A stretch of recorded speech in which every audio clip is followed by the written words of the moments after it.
Good morning, boys and girls. Today we are going to read A Kente Dress for Kenya by Jawanda G. Ford, illustrated by Sylvia Walker.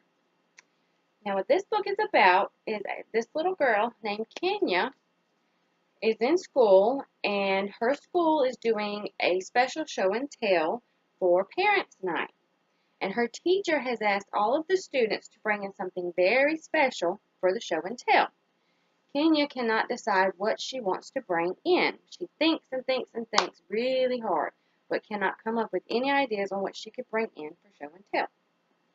So the book goes through her ideas of what she could bring in for show and tell.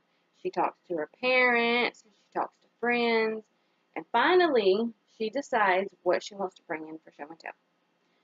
Now, boys and girls, what do you think Kenya is going to bring in for show and tell? Those are very good ideas. Let's read to find out. A Kente Dress for Kenya by Jawanda G. Ford, illustrated by Sylvia Walker.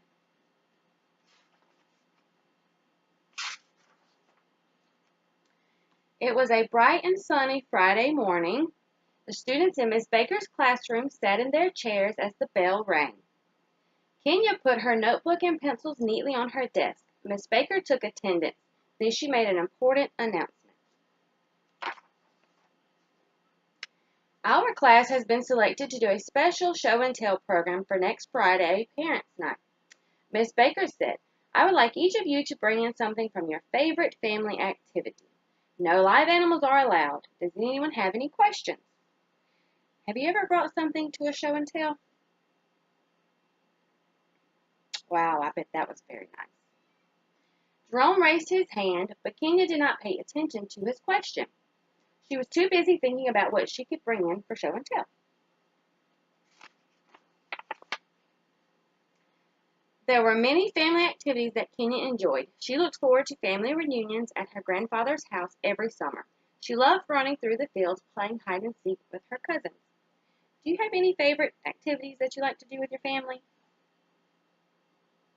Those sound fun. She also liked the picnics she had with her parents. Sometimes they even had them in winter. Everyone would bundle up and walk to the park. Then they would play games and have hot soup or creamy hot chocolate with sandwiches for lunch. Picking one favorite family activity would not be easy for Kenya. In the schoolyard during recess, everyone talked about what they were going to bring for show and tell. Sarah, who lived with her aunt, was excited about a special fishing pole. She and her aunt had spent a whole summer camping and learning how to fish. Juan's family owned a restaurant, and his parents were both chefs. I'm going to bring my special chef's hat and apron, Juan said. On weekends, I help my mom and dad make desserts at home. Kenya secretly hoped that he would bring in a treat for the class. Later in the afternoon, the class divided into groups to make decorations for Parents' Night. Kenya's group made the welcome sign. It had bright red letters with stars pasted all around. There was a star with each student's name. Kenya suggested that they put gold glitter around the edges of the stars. How they sparkled and twinkled. You are all so creative, Miss Baker said. I can't wait to see what you bring in for show and tell. Do you know what creative means? That's right. It means to make something. Have you ever made anything? That sounds pretty. When the bell rang to end the school day, Kenya rushed out to meet her dad. Hi, Princess, he said. How was school today? School was great, and Miss Baker gave us a special assignment for next week's Parents' Night. That night during dinner, Kenya and her parents talked about the assignment. Finally, Kenya made a decision. My favorite family activity is visiting Grandma and listening to her tell funny and inside stories from Africa, Kenya told them. Kenya's grandmother was a wonderful storyteller. This is Kenya's grandmother right here. When she performed a story, she would change her voice to sound like different characters. She would even sing or dance if it were a part of the story.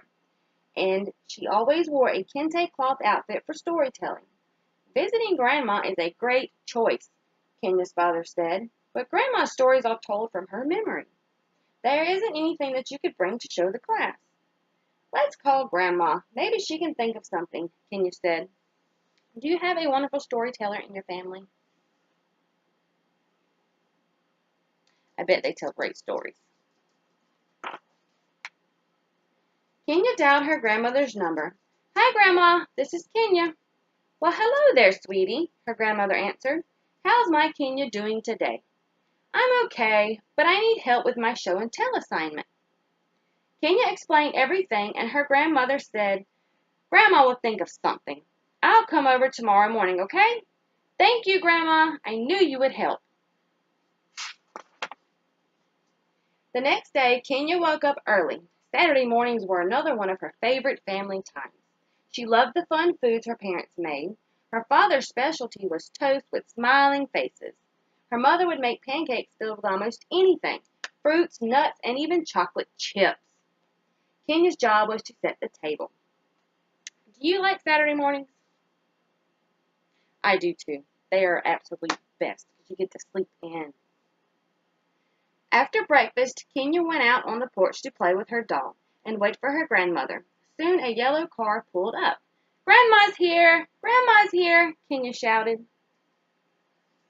Now we're going to stop the book right here for today, and we'll pick back up tomorrow where we left off.